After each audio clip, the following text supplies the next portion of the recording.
Scooby-Doo, it's everyone's favorite boomer and vintage lens enthusiast. I bought the novoflex Canon F to Nikon F to Canon EOS adapter. I've noticed that you can get used Nikon F lenses more readily available and in better condition than, say, for the Canon FD mount, and at very reasonable prices too.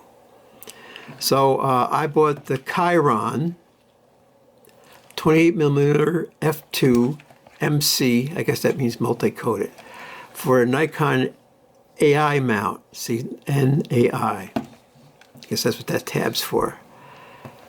And it's on the T3i.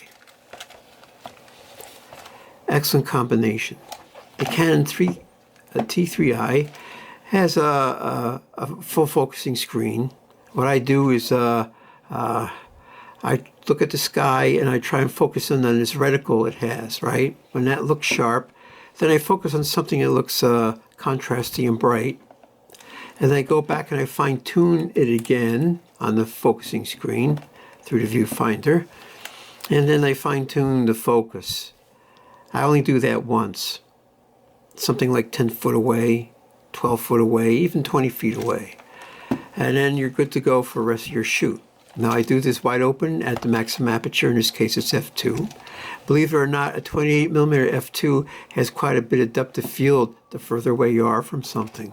So you gotta keep that in mind. Now, I really like this lens. It's bright, it's colorful, it's contrasty.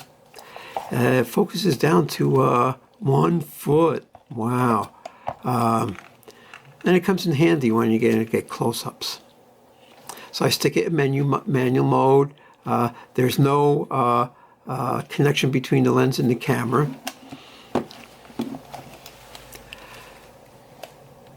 I did use the live view a couple of times. Came in handy. On this camera, I had no troubles. Oh, let's demonstrate that if I had no troubles, huh? Live view is this thing. Let's see, we'll put it down to 1 foot.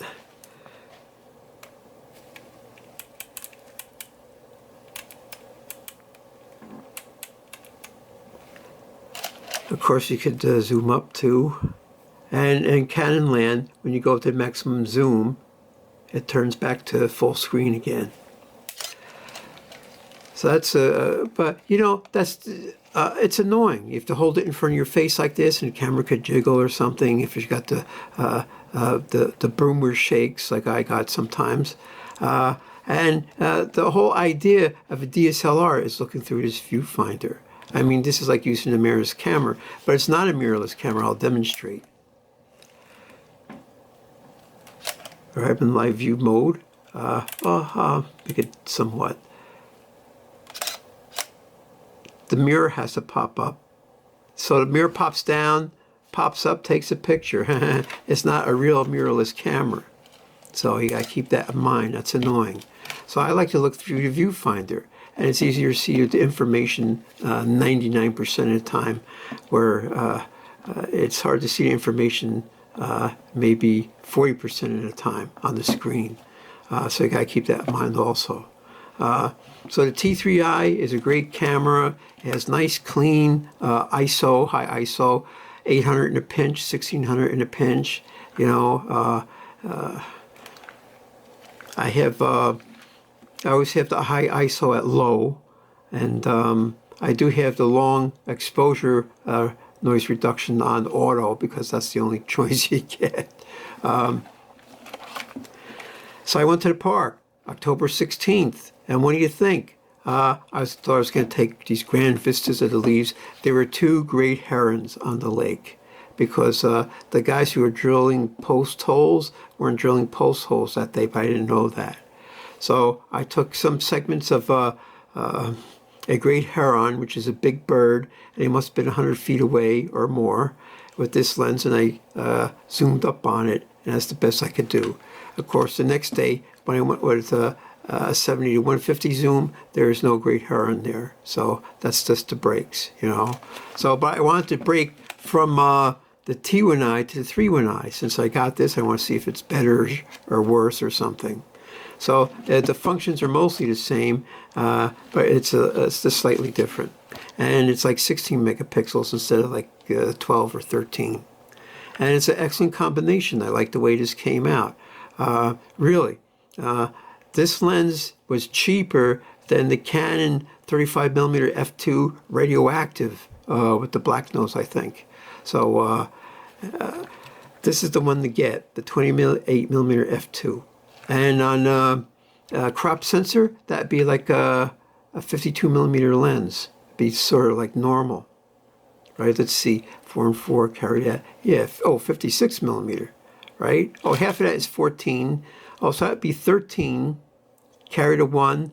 It'd be, yeah, 42mm. That's much better. 42mm, f2. Really, really, really nice lens, if you could find one. You know, I guess they made more stuff for the Nikon mount than they did for the Canon mount. So look into this lens. The KIRON 28mm f2, I highly recommend it. And if you don't believe me, well, let's look at some pictures, and then you'll see what I'm talking about. Every day just kept getting better and better. I went to the park from the 9th to 20th, and there's a progression to the trees. It wasn't all one massive riot of color. And it was pretty muted in the beginning, but we got some rain, and that really perked the colors up, even the leaves laying on the floor. So now it looks like where I live in the Northeast, they have a dry season that starts in like June and runs to the end of September. And then they have the wet season, which runs from October through May. And that includes, when I say wet, that can mean snow, ice, or everything else. But this day was a beautiful sunny day. You see on the left-hand side of the screen, flying over the water, that's a great heron, which is a giant bird. And these are all one-to-one crops. There's the bird. He's keeping him in the same spot. You can see him he's on the left side of the screen, flying over the water. And this is the maximum resolution you could get with this lens. How come I didn't take my 70 to 150 zoom? Well, that's just the way life is, isn't it? But still, there are a lot of nice colors. I didn't really have to play with them too much. Maybe I did bump some levels, but everything very moderately. I was pleased for the most part with the sharpness. Even the corners, like the B's, those ones that have the B in it, that means it's a one-to-one crop off to the side somewhere. Sometimes in the center, sometimes off to the side. This is exactly what you need a wide-angle lens for, those vistas like that. And then you're able to focus pretty close. Oh, this is sort of it wasn't a one-to-one crop, but it was cropped. But it had excellent color, decent sharpness. Look at that. There's a B picture. Look at that. That's pretty decent. The KIRON 28 f2. Of course, I stopped everything down to f8 because I feel that's some sort of daytime sweet spot.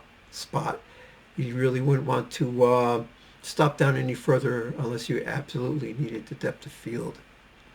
And it's a great lens. For the price, it's great.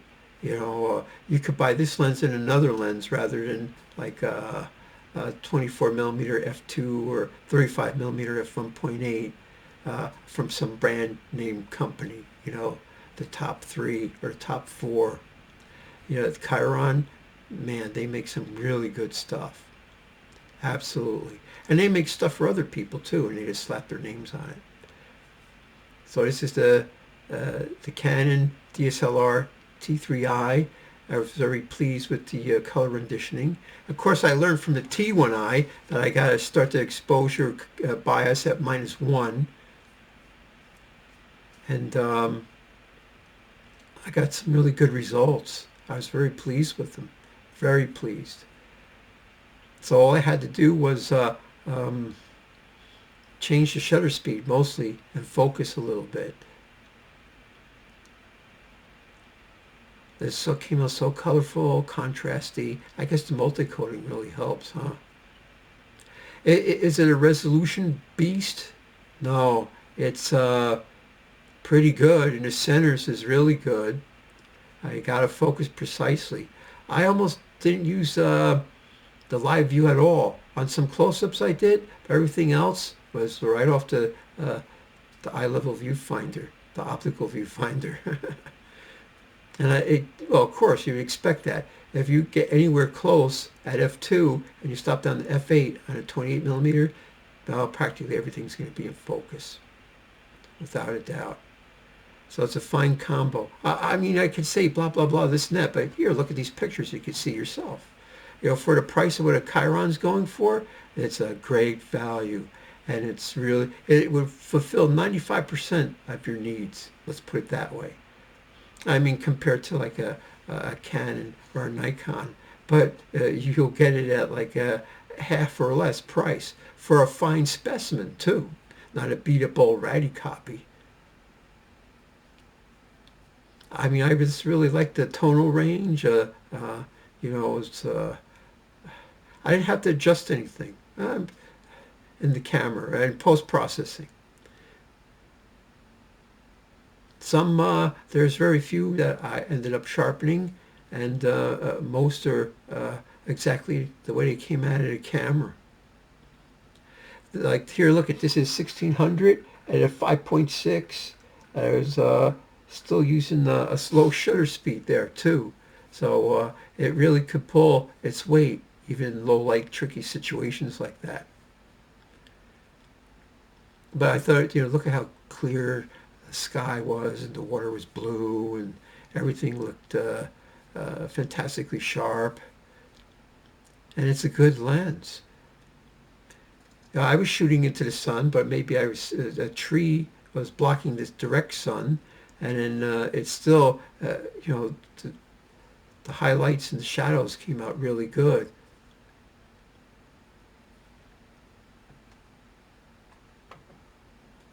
So this is a novoflex adapter. This is a Nikon F lens. It's mounted on a Canon EOS.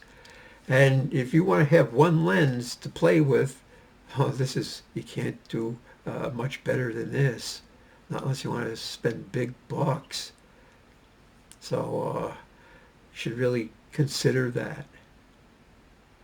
What are some other brands like Tokina? There's a third or fourth tier lens manufacturer that made really good stuff. And I see a lot of fine samples for very reasonable and cheap prices. So I don't know which day was the peak. Was I there? Sorry, the 9th definitely wasn't the peak there. I was there on the 10th. I think it was on the 15th. I went on the 17th, and I went on the 20th, some other lens. And I'll probably go one more time. And, you know, this lens did a good job. I really like this lens. I don't think I'll be doing too many snow pictures this year, being an old fart. They'll be incidental to something else. Oh, ancient astronauts built these walls. Yeah, like thousands of years ago. Now we have smartphones and no one could do that. You know, there's this tree was blazing out. I was watching it blaze out. And you notice the one next to it is still green, and then one on the other side is completely down. Well, this one's completely down now, and this one that's green is now the one that's turning yellow. And it was just like that. Every tree was doing its own thing, depending on how tolerant it was to the drought conditions. I mean, I've been there where you stand there dumbfounded looking at the riot of colors. And this year, I thought it was going to be muted, but it put on a totally different show. And I'm glad I went there with this KIRON 28mm f2 on the Canon T3i. It was an excellent combination. Excellent combination. Of course, you know, focusing is still tricky, even at f2, but it's doable. I highly recommend it.